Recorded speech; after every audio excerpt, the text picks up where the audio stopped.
Everyone, for joining myself and my Flow colleagues this morning. It's lovely to see that we've got a few people taking time out of their days to log on to this webinar about designing great learning experiences. I'm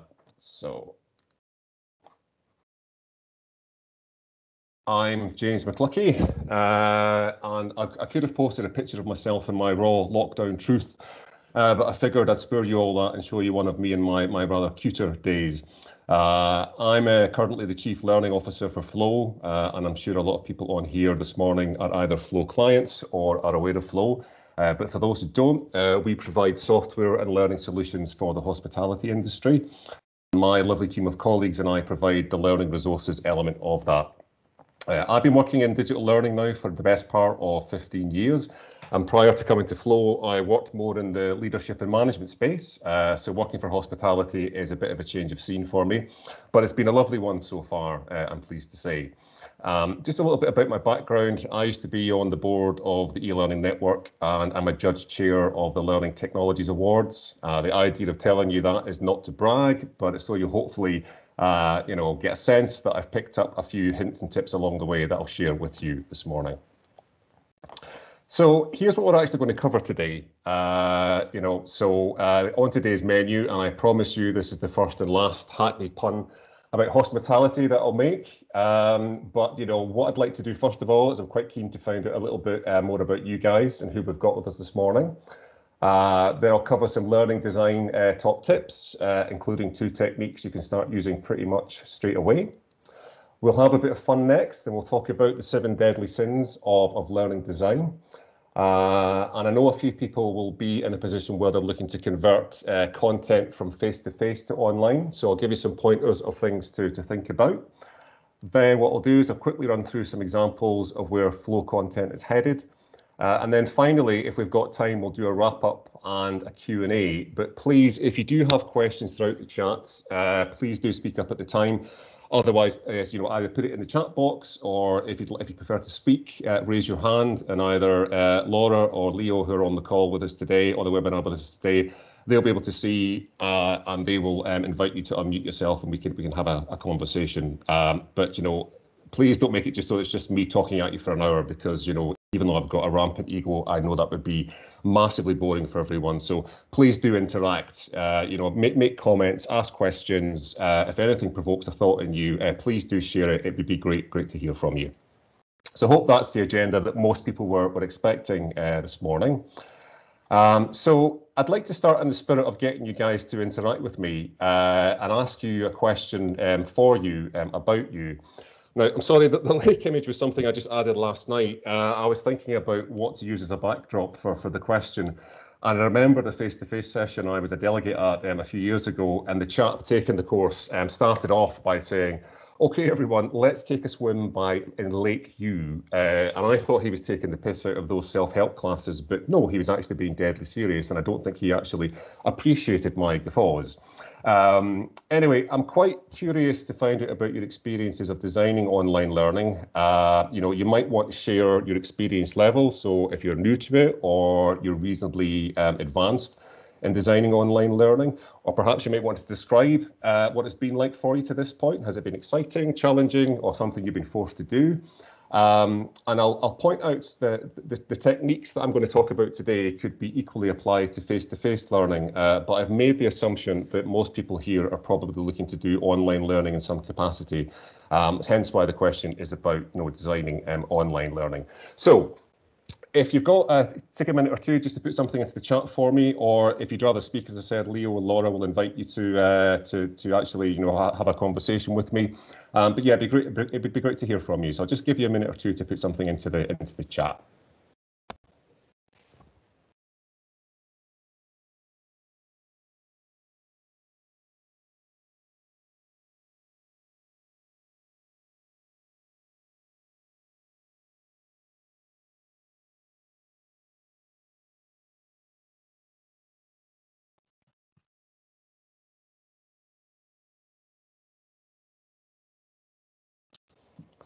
Okay, Leo, Laura, is any chat coming through in terms of people's experience? Yep. What have we got? So far, Most of the people are saying that they are quite new to this. Okay. So newbies or novices. But Tracy said that she has designed and authored lots of compliance mandatory learning, but wanting to develop further. Okay, perfect. Well, hopefully there'll be a lot for people to, and I've actually just worked out how to do it on my phone, which is good.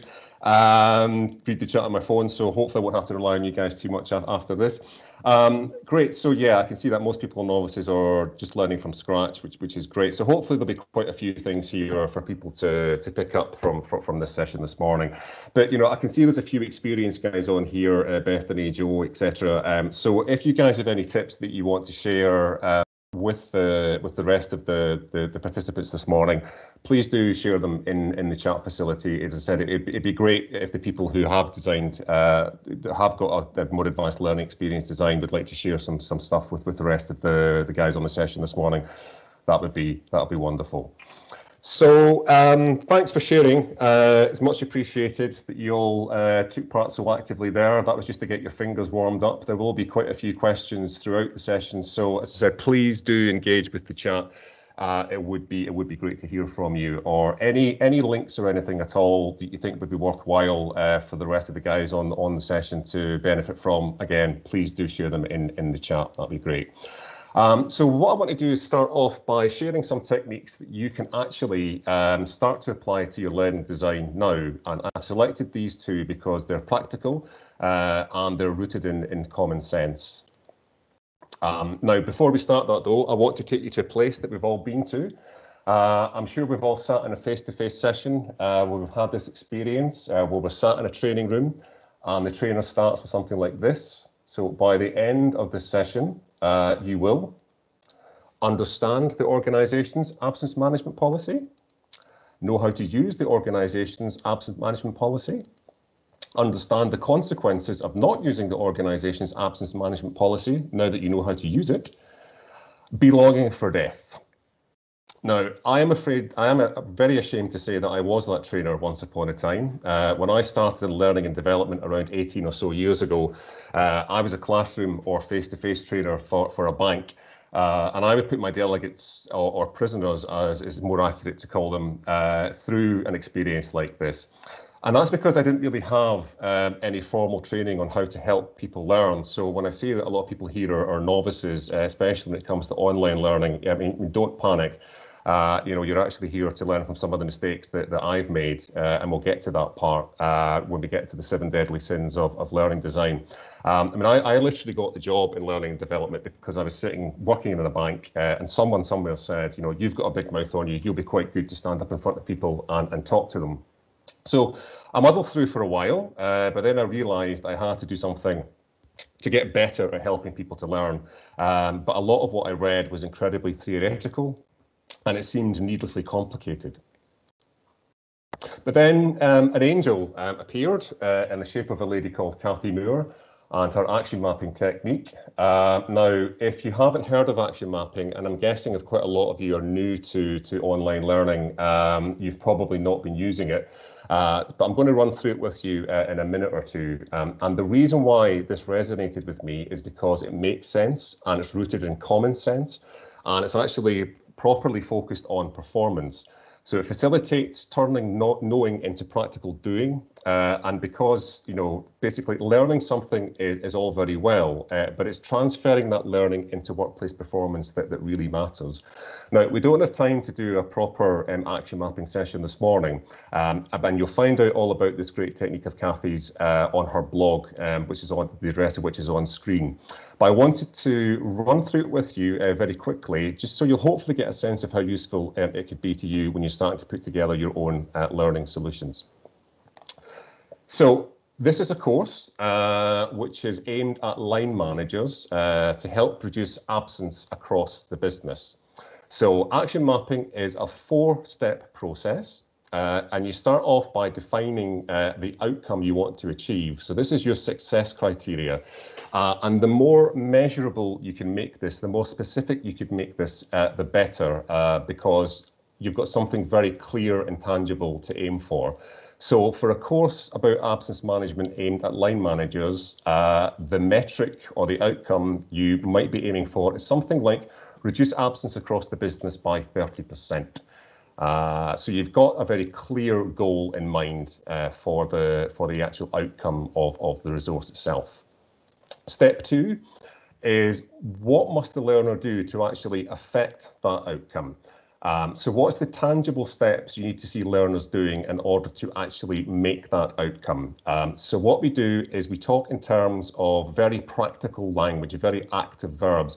We don't say things like knowledge or understanding like the learning outcomes I showed you earlier on there, because they're actually quite woolly concepts. What does knowledge and understanding actually look like? How do they manifest itself in the workplace so that you know that actual, purposeful action is happening? So what we're trying to do there is articulate that knowledge and understanding as something you want to be able to see your colleagues, your team members actually doing in the workplace to affect real business change.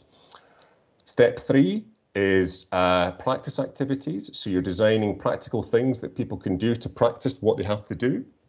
So I've got another question for you guys now. When designing practice activities, what do you think is the most important thing to focus on? And I know a couple of you have got, experience of action mapping, so I'd invite you not to answer this question. But the rest of you, when you're putting together some kind of, learning engagement, what do you think, what's the hook? What do you think will make it really resonate and make it purposeful for people? I'll give you a minute or two to put something into chat for me.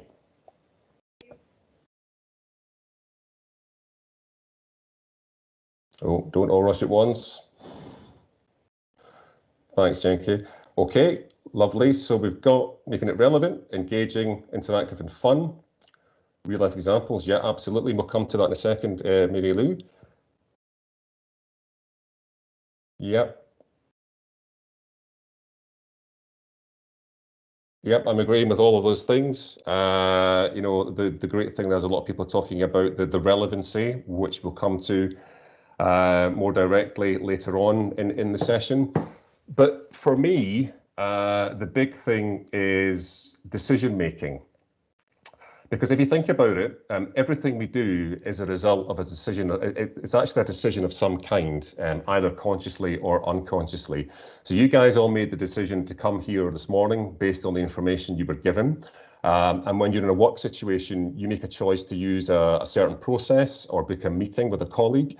And that might be a little bit more unconscious because the more competent you get, the more unconscious those decisions become. But it is still as a result of decision making at some level. So I would say when you're doing a practice activity, the main thing you're wanting people to actually practice is decisions they will make in the workplace in order for it to have genuine purpose when they apply it back to their tasks and activities. So if you go back to our action map, the practice activity we might then think about is decide on a course of action following analysis of team absence. So we decided the learner must be able to demonstrate articulating the impact of their own team's absence on the business. So the next course of action then be some kind of analysis exercise where they decide on a course of action based on that analysis. And the next thing then is step 4, the last step in an action map, is what's the minimum amount of information that you want people to, what's the minimum amount of information people need to know in order to undertake that practice activity. So where possible, what you're trying to do is stop your course becoming an information dump, because I'm not sure what people's experience of e-learning has been, but most of it is pretty wretched because you work with subject matter experts or an expert of some kind who insists that absolutely everything that they know has to go in the course, otherwise it's not valid. And as we know, that way courses can become, especially e-learning courses, can become quite bloated. So if what you do is the information, look at it and decide, you know what, it doesn't actually impact the practice activity, it's not going to help someone to practice the decision making, then it doesn't go in the course. So that way, if you go through this 4-step process of the outcome, what learner must do, then the activities, and then the minimum information they need to undertake that practice activity, it stops your course becoming that information dump, because it's a clear path through from the content right the way back through to the outcome. And you will find that your course or resource, whatever it is you build, will have more purpose that way. So this is just another step. So obviously, for this particular outcome here, it takes more than one thing in order to affect that change. So the next thing might be the learner has to hold a difficult conversation with the direct reports to challenge the absence. And a practice activity for that could be role-playing a challenging conversation, and the minimum information that's needed for that could be things like logistical considerations, examples of open coaching questioning to get the right information from your direct report, and then maybe anger diffusing techniques in case things got a little bit heated. So, I mean, if anyone's got any comments on action mapping, or they think it's a good, seems like a good technique they can start using, please do share your thoughts in the chat. It'd be really good to read them. So if you're going to take one thing from this webinar, please, it's this: remember action mapping. I mean, I've told my family and friends that even if I get amnesia, don't bother me with all about the family names and addresses or any of that nonsense. Start with reteaching me action mapping, because it's held me in such good stead throughout my career. And one of the first things I did when I started at Flow was to introduce the technique to the learning design process. And the guys here, and I think a couple of them are on the call this morning, are all really enjoying using it because they can see the value of it. But I want to go back to the practice activity section of the action map and introduce a second technique. So when you're putting together your practice activities, it's well worth remembering this second very simple but very effective three-step technique. And it's called Absorb, Do, Connect. Now, absorb, step one. So if you think about it, you're maybe thinking about the role play that we've decided that we'd need the learner to do in order to hold difficult conversations with direct reports. So the absorb is where you set up the knowledge element of the activity, and it could be about, you know, absorbing new knowledge or refreshing existing knowledge. So in order to do that, you might get someone to read a paragraph, follow a diagram, or watch a video in order to set up the learning engagement. The next part is the do. So now you're going to set up the practical element of it. So this is where you help them turn that learning into performance by getting them to do something with the knowledge. So in this case, it was the role play. And then the final part, the connect, is what you're doing there is prompting them to apply this performance back to their own real world context. And this could be something very simple, like reflective questions, such as how will you apply this in your workplace? And what will you start doing differently now? So very simple, absorb, do, connect. And this was devised by a guy called William Horton. And my friend John Curran writes about it in more detail on his blog, which is on screen. If you'd like to take a look at it, he actually breaks this down into a bit more detail. And as I said, it's just a very simple technique to start thinking about your learning engagements, or the interactions you build into your online learning, or any learning for that matter. As I said, we are getting, it's another stage to help people turn the knowledge part into practical doing, knowing into doing. So hope that resonates for you. Okay, so another question for you now. If learning is all about, you know, helping people to get from A to B, so essentially much of our job as learning designers is about establishing where learners currently are and where we need them to get to in order to have an impact. What barriers do you think there are that prevent your learners getting from where they are now to where they need to get to? So again, I'll just give you a couple of minutes just to put some ideas into the chat box.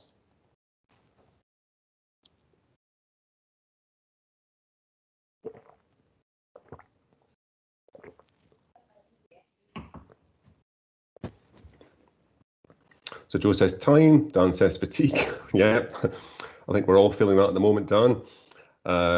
Cost is one thing, yeah. Time, confidence, things locked into a learning management system that makes it hard to get to. Yeah, I think we've all been trapped in that maze before.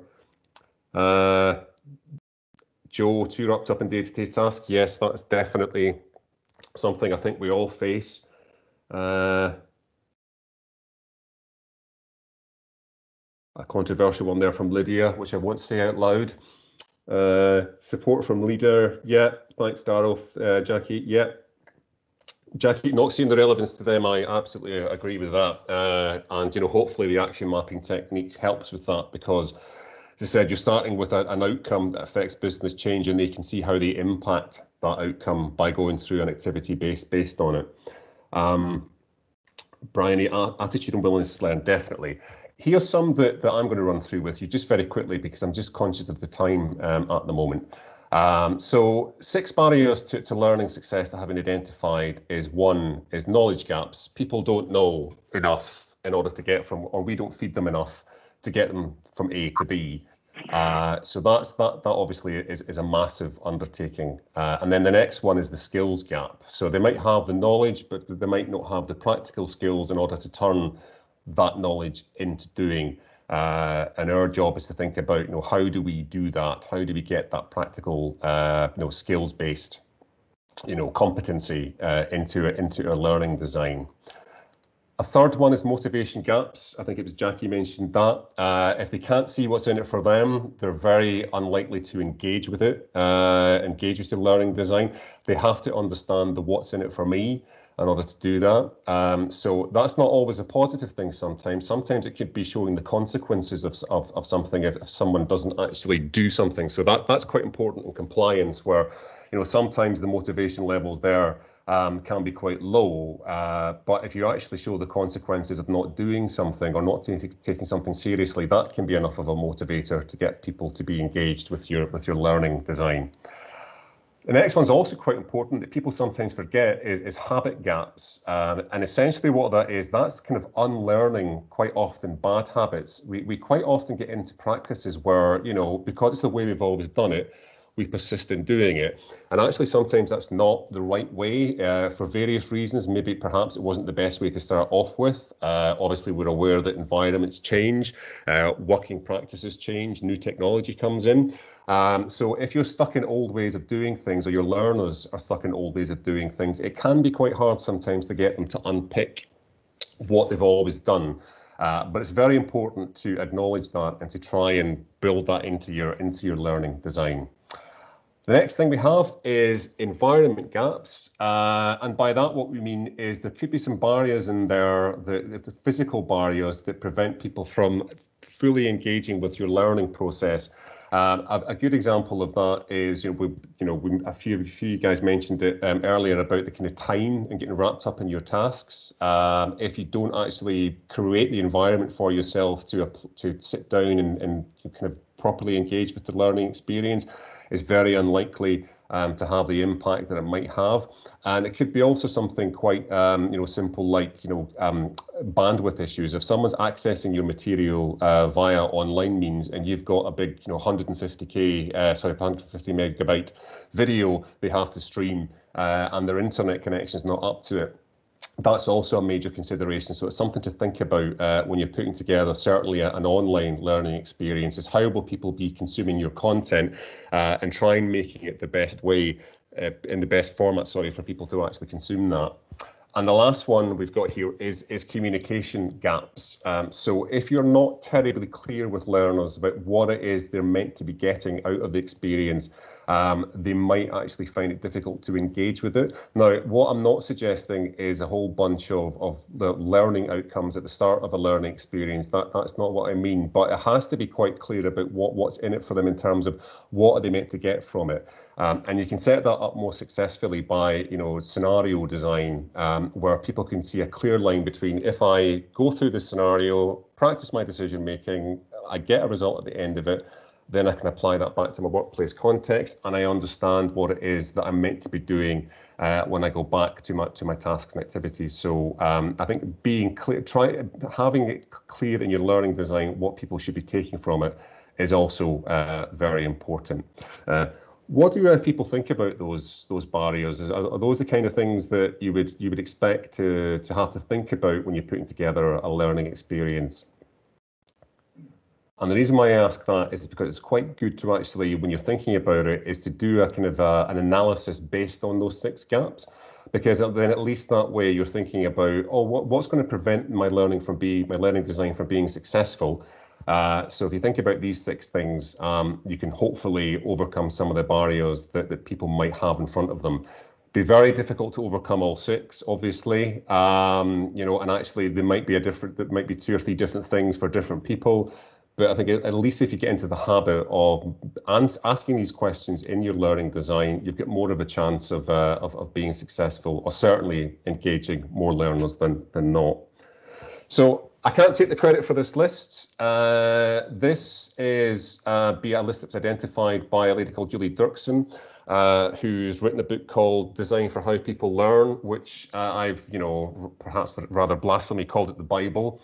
I'd say this is a book I've kind of lived by probably for the last, 7 or 8 years, however long the book has been written for. I heard about it very soon after it was published. It is the second thing I definitely encourage you to do after action mapping is to buy a copy of this book. It's been updated since it was originally published. What you're seeing there, I believe, is the second version of it. It's just full of very common sense techniques that you can apply to your learning design very, very quickly. It breaks down a lot of the myths about learning and really reframes them in a way which is incredibly purposeful.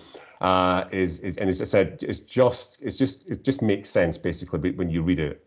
So I would encourage everyone to actually buy a copy of this book if you don't already have it. When I join a team, I always make sure that my team have got a copy of this book. And I've only joined Flow 3 months ago, and we're doing a book club based on design for how people learn. And I'm already seeing the value of that. So it definitely is something I would recommend that you guys buy.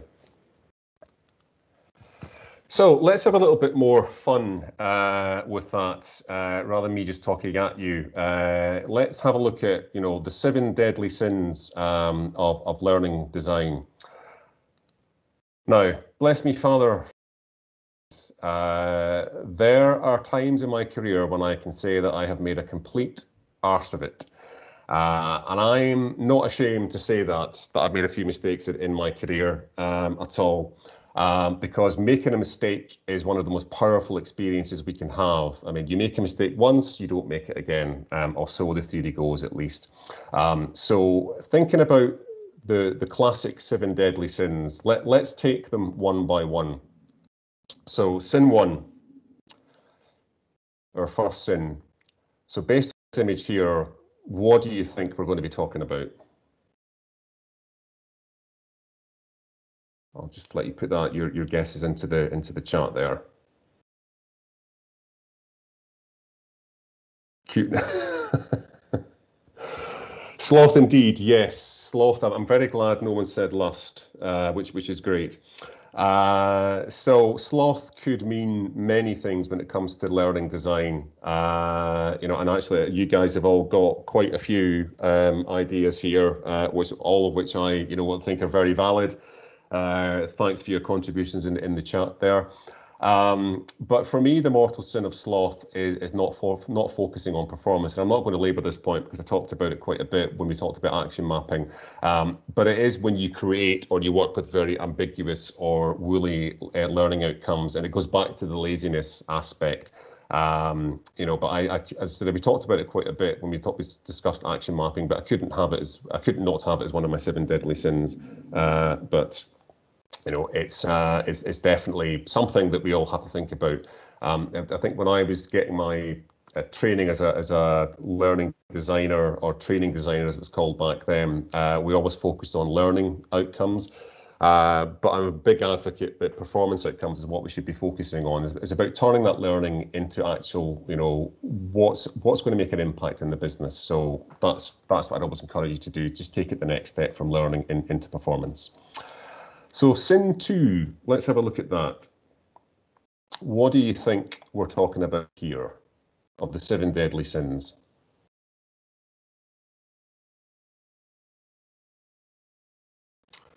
Yeah, you're all very quick off the mark with this one. So greed, exactly. We're talking about greed here.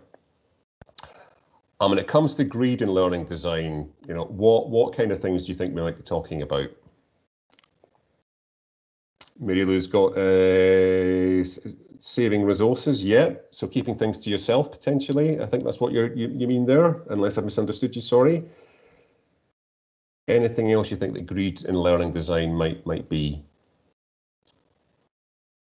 Too much content, exactly. Yep, kind of. That's, yeah, Dan and Jackie, I'm pretty much in agreement with you there. How I framed it, though, is being trampled by subject matter experts. And this goes back to the information dump problem. It's about, you know, as you guys have got absolutely being greedy with content. So everything must go into a course. And actually, that's not very helpful for learners, because if you overstuff a course or a module with content, they're far more likely to miss the important stuff that you need them to take from it. So, you know, I'm not being disparaging about subject matter experts, but, you know, I think, you know, if you've worked in learning design, either face-to-face or online for a while, you do often come up across that problem where, you know, because they have a lot of knowledge and information, they do insist that everything goes into the resource. And as I said, that way, you're going to have a very bloated experience for your learners that they're probably not going to resonate with. So here's a couple of tips to work with subject matter experts.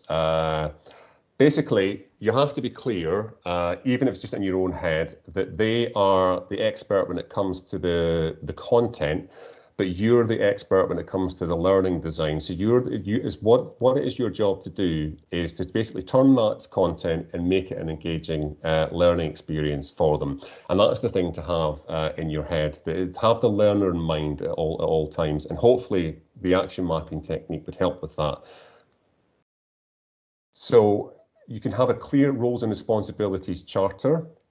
The charter is actually quite a grand word, but, you know, perhaps, you know, at the start of the process, be clear about what your expectations are of the subject matter expert, and if you wanted to document them in some way, you know, there's nothing wrong with doing that. So always be respectful, accept the feedback, and be firm and accept changes if there's an issue with accuracy. So if they're coming back to you and saying that factually is wrong, it's okay to change that, obviously. But what you can always do, if you're working to an agile learning design methodology where you're constantly iterating and constantly prototyping, you can always change design preferences. If someone says, I don't like that color or what have you, they can always be changed in future iterations. In the initial learning design, you're really focusing on getting the information right, the practice activities right, nailing down those outcomes and nailing down what the learner must do, so that those conversations will have genuine purpose. Accept the fact sometimes you're going to disagree, but it's important to be respectful when those disagreements actually happen. And lastly, keep it simple. This is why, you know, I've been advocating using action mapping and Julie Dirkson's techniques, because that's what they do. They keep them nice and simple. And as I said, they root them in practical common sense. So if you're not over engineering it, you're not using words like, you know, calling yourself an instructional designer, talking about things like scaffolding, pedagogy, all these words that a lot of learning designers use between themselves. But if you start using them with people who it's not their job to know those words, then you're probably going to muddy the waters so much that it might become quite a frustrating process for them. So try and talk to people in very common practical sense terms, because that way you would definitely get the best out of your relationship with your subject matter experts. Our next sin, and I'm not going to, just looking at the time, but let's do one more. Can you guess what this is?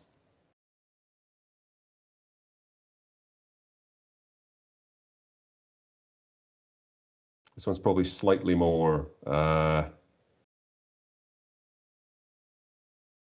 tenuous.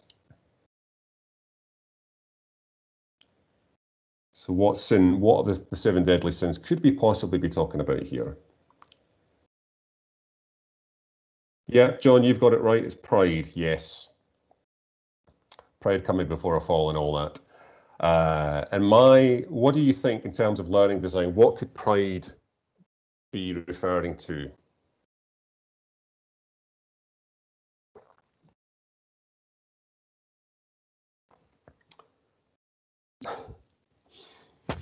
Thanks, Ellie, for last. We're going to come to last. Don't you worry, darling. It'll be coming. Yeah, Tracy, throwing all the tricks, all flashy tricks into a course. Yep, that definitely could be it.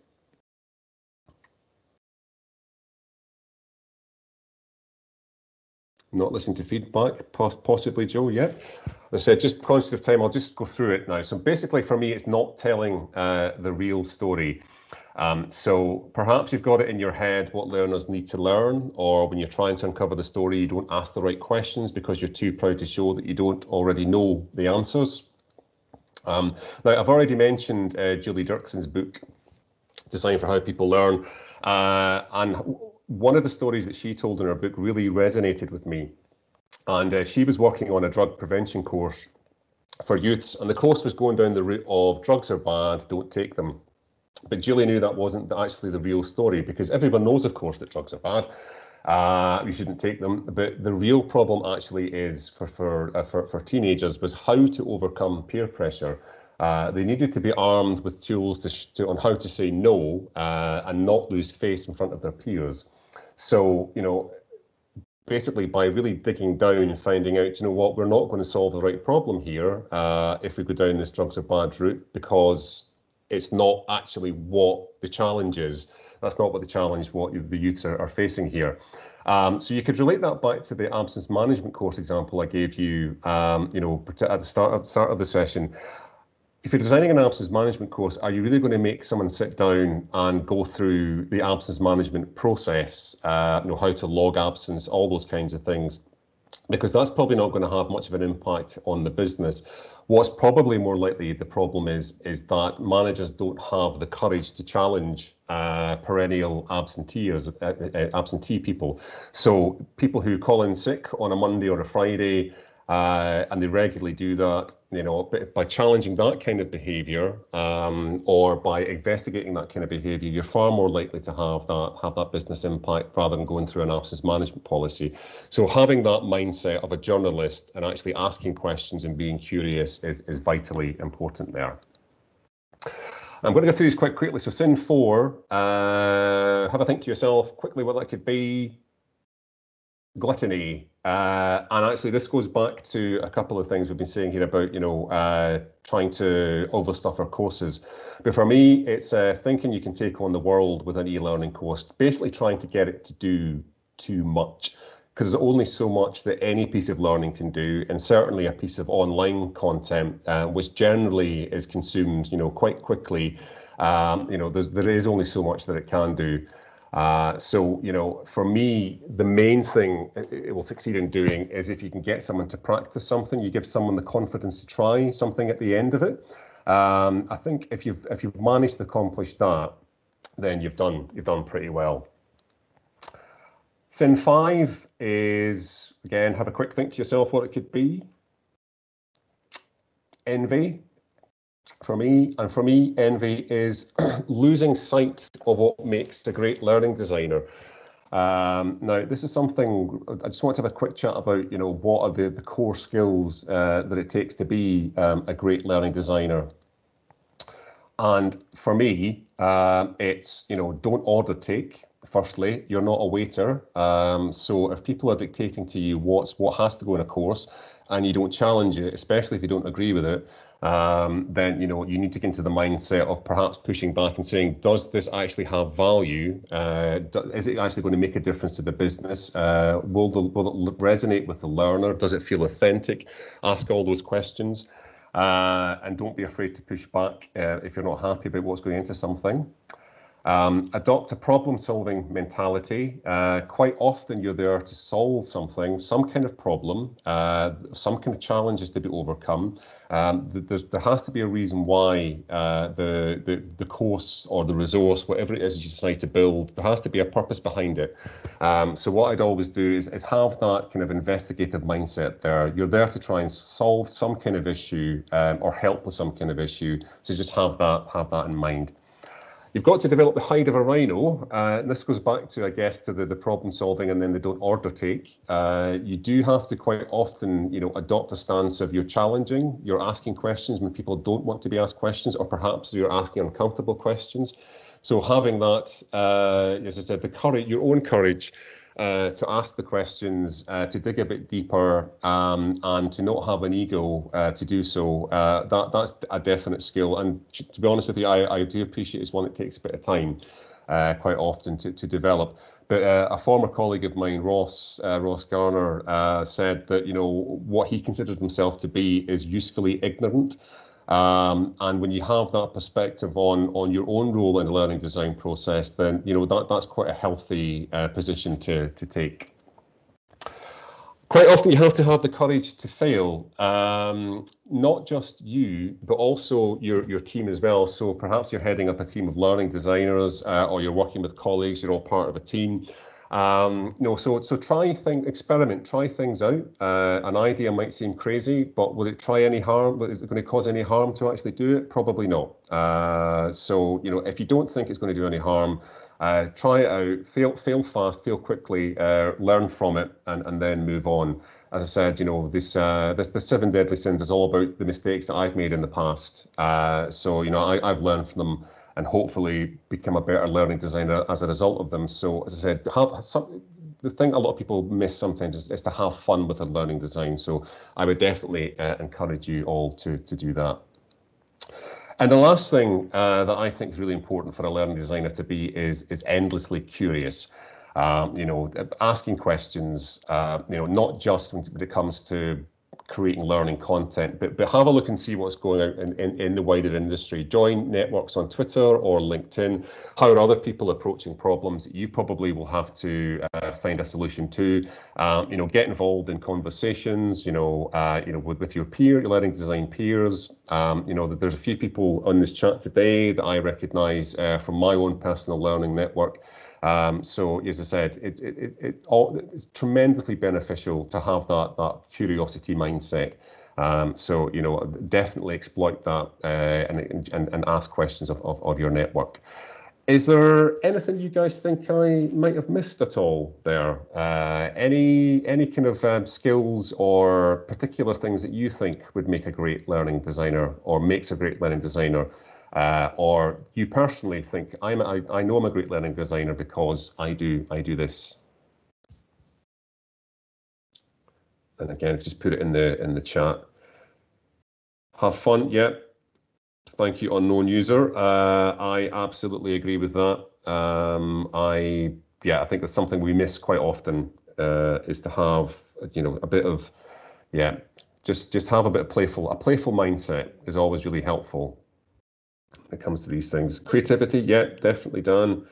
Daniel, I think that's absolutely a key to it as well. Thinking about new ways of doing things is always really important. Technical skills for online content design.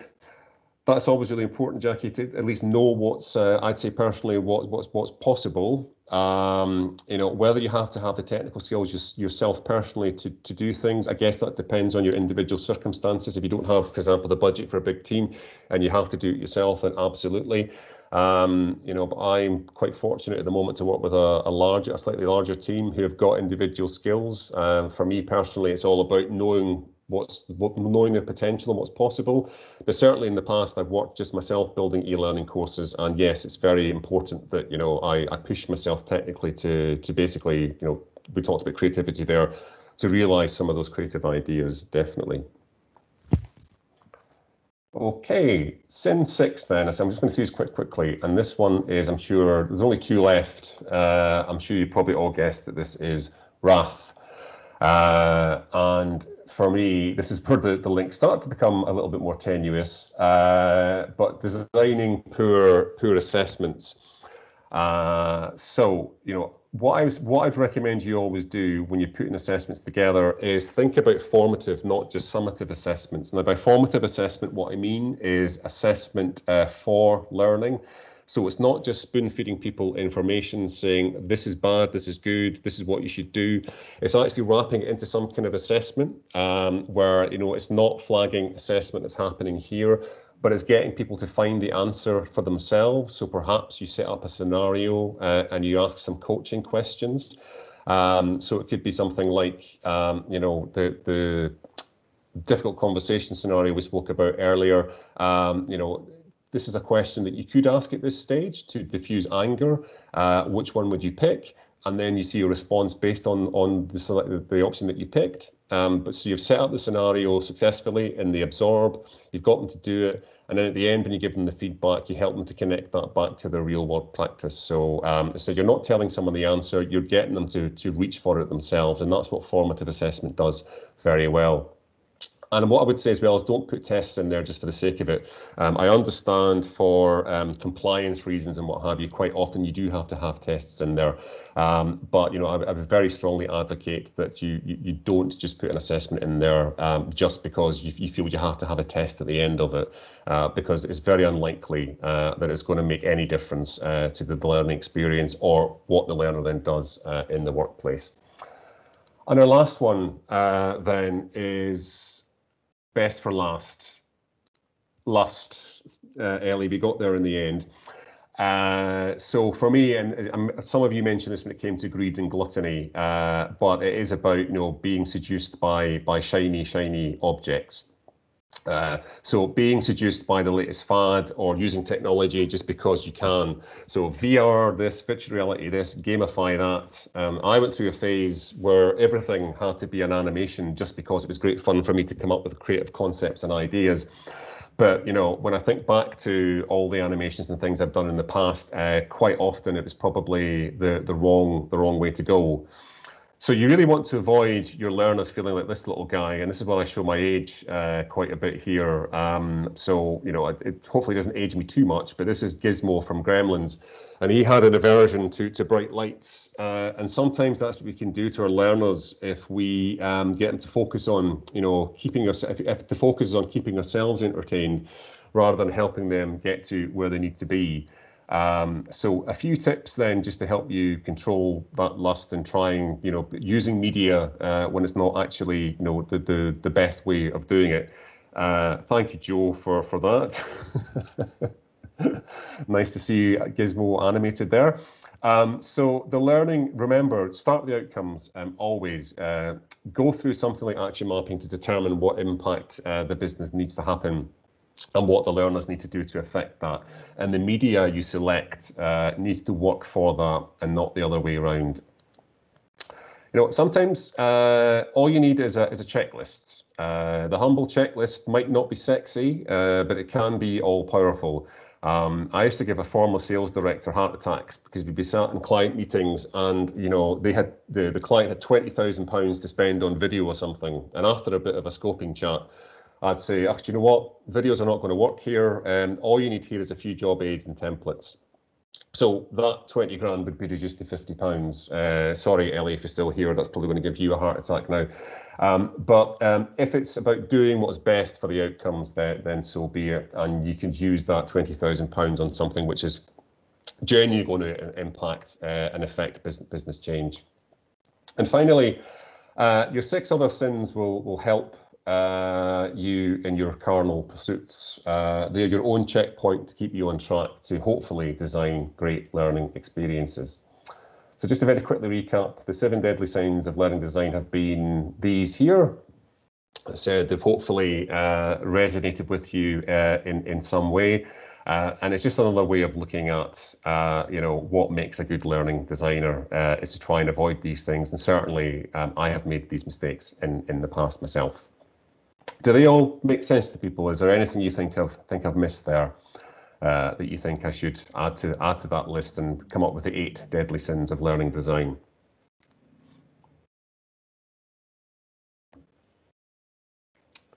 Excellent. Thank you, Daniel, for that.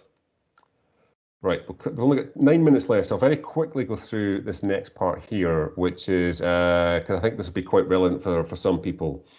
From face-to-face to online learning.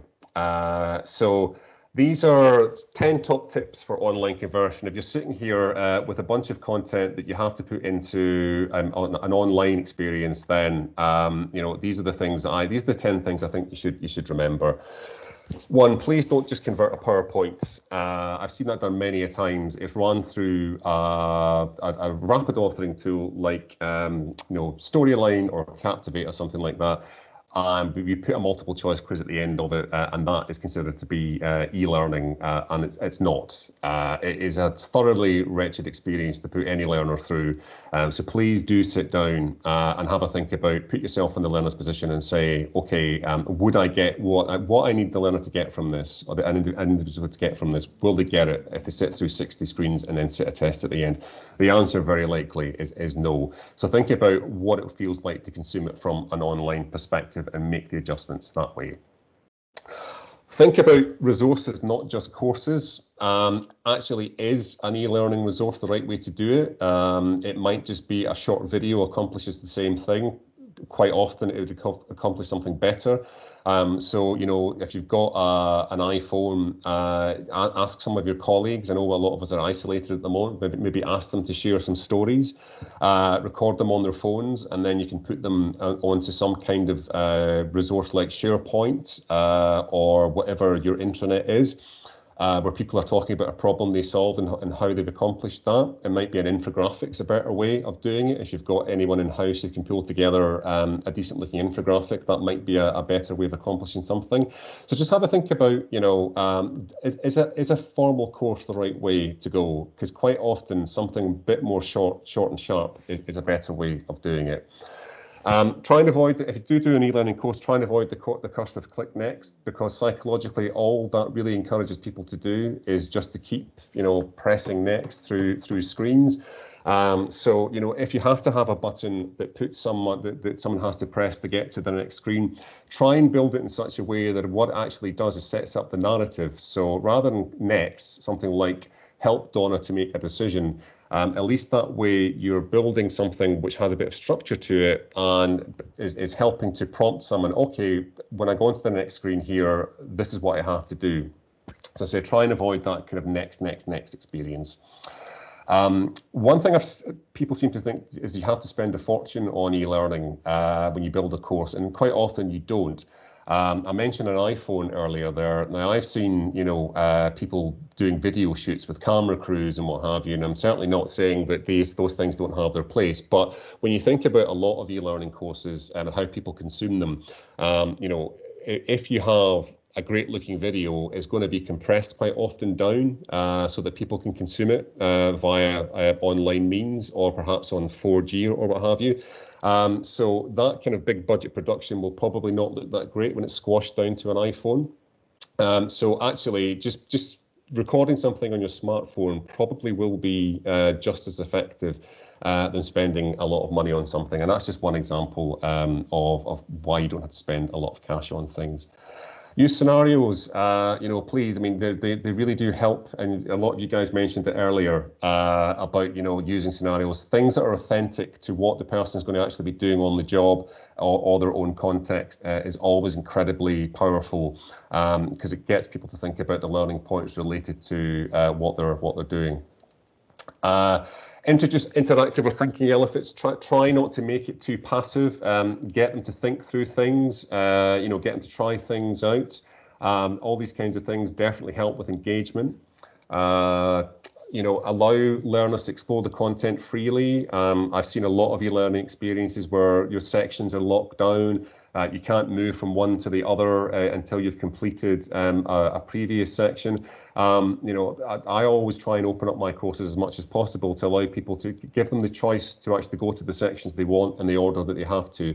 Now, I do appreciate for compliance reasons, sometimes that isn't possible, but you know, if you do have the option of allowing people to explore your content freely, I would always advise that you do that. And just related to that is bite-sized.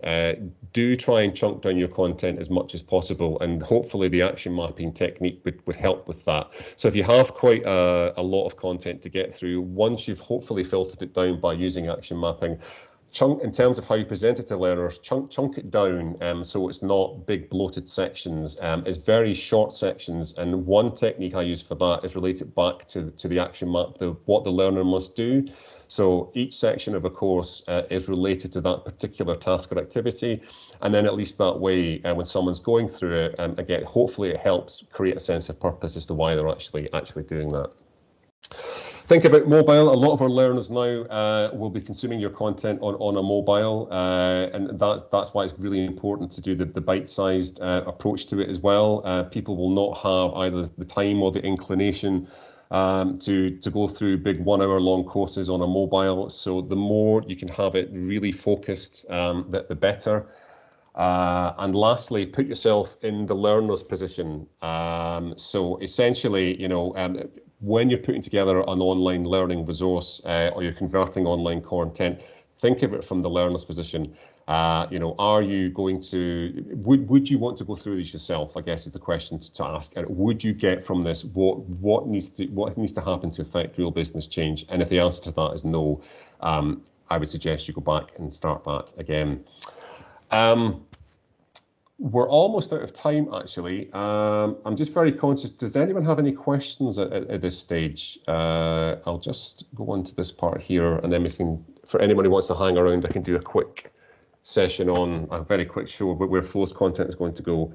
But if anyone's got any questions at this stage, and I'll go through the chat afterwards. If anyone's asked anything that I've missed, I'll try and follow up with you to give you an answer on that. I'll just give you a minute or two to put any questions in there. And just while we're doing that, if you just bear with, I'm just going to bring up. Hopefully you guys can still see my screen here.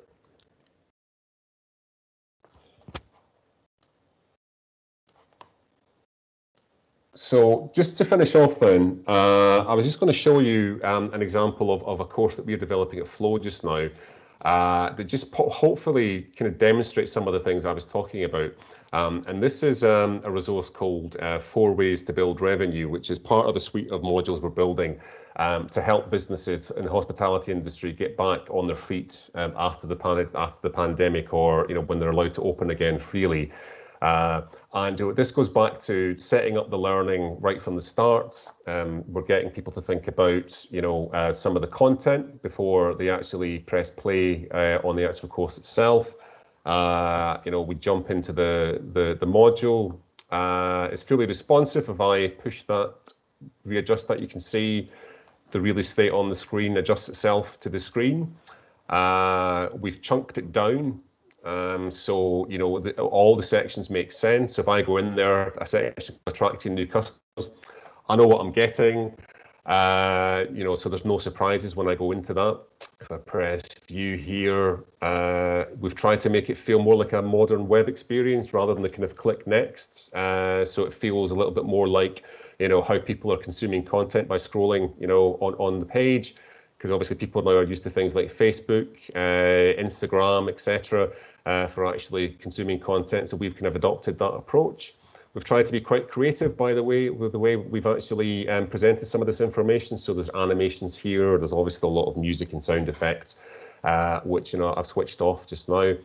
Trying to be very accessible. There's closed captions for our hearing impaired learners, and also if someone can't access can't access a set of headphones.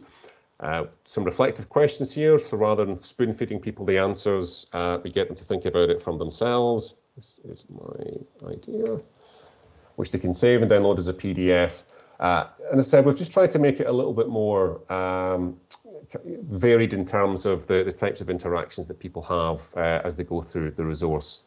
So this is for any Flow clients, this is a resource we'll be making available for free over the next week or so. So please do look out for that. Your customer account manager will be in touch with you to talk to you about when that will arrive in your platform. There it is. So Ian, is that easy to do in your own designs? It can, depending on the authoring tool you use, Ian. Yes, it should be. There's lots of responsive design tools out there now, which and some of the more classic e-learning authoring tools like Storyline or Captivate. It's just a case of changing the size of the screen, and you should hopefully be able to achieve a very similar scrolling effect as we've accomplished here. But very happy to talk to you offline, Ian, about how you can actually accomplish that. I'll just go back to my PowerPoint slide here. Here is my details. Please do keep in touch. So I'm very aware of taking over 11 o'clock now. My apologies for that. If anyone's got any questions at all, I'm on LinkedIn. Please feel free to reach out to me there. Send me a tweet or follow me on Twitter and send me a private message. Again, very happy to chat to you on there as well. So thank you very much, guys, for joining me this afternoon. I hope it was useful in some way. And I look forward to hopefully connecting with some of you on the social media platforms. So thank you very much for your time.